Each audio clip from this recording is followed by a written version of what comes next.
আসসালামু আলাইকুম। আজকে চলে আসলাম আমার বড় ভাইয়ের মেয়ের এনগেজমেন্টের দাওয়াতে।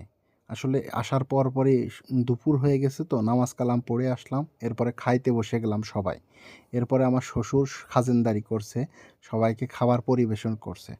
আমার শ্বশুরের সাথে বড় ভাই ২ ছেলেও হেল্প করছে।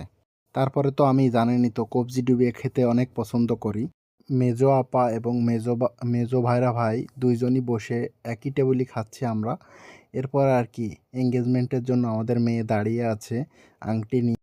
আংটি পরানোর উদ্দেশ্যে আমাদের মেয়ে যাচ্ছে এখন আংটি পরানোর জন্য।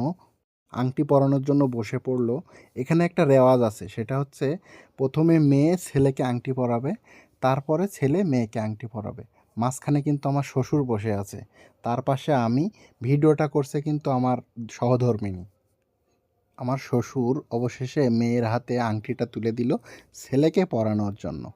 এরপরে আর কি আমার মেজো ভাই বলছে যে, "দাঁড়াও, দাঁড়িয়ে আংটিটা পরিয়ে দাও ছেলের হাতে।" তাই আর কি আমরা সবাই বসে তাদের জন্য দোয়া করলাম এবং হাতে তালি দিয়ে উৎসাহ দিলাম তাদের বৈবাহিক জীবন যেন সুন্দর হয়। এবার মেয়ের পালা শেষ, এবার ছেলে মেয়েকে আংটি পরাবে।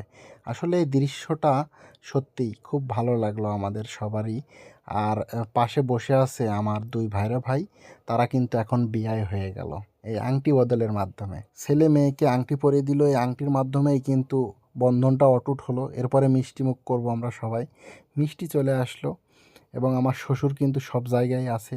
মুরব্বি মানুষ আসলে সব জায়গায় থাকে এবং আমার শ্বশুর কিন্তু ছেলেকে মিষ্টি খাইয়ে দিচ্ছে, আমাদের জামাই।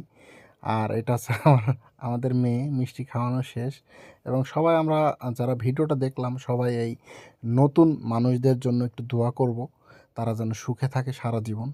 তা সবাই ভালো থাকবেন। ভিডিওটা ভালো লাগলে আপনারা ভিডিওটা একটু শেয়ার করে দিবেন এবং সবাই আমাদের জন্য দোয়া করবেন এবং আমার মুরব্বি আমার শ্বশুরের জন্য দোয়া করবেন সবাই। সবাই ভালো থাকেন, সুস্থ থাকেন। আল্লাহ হাফেজ।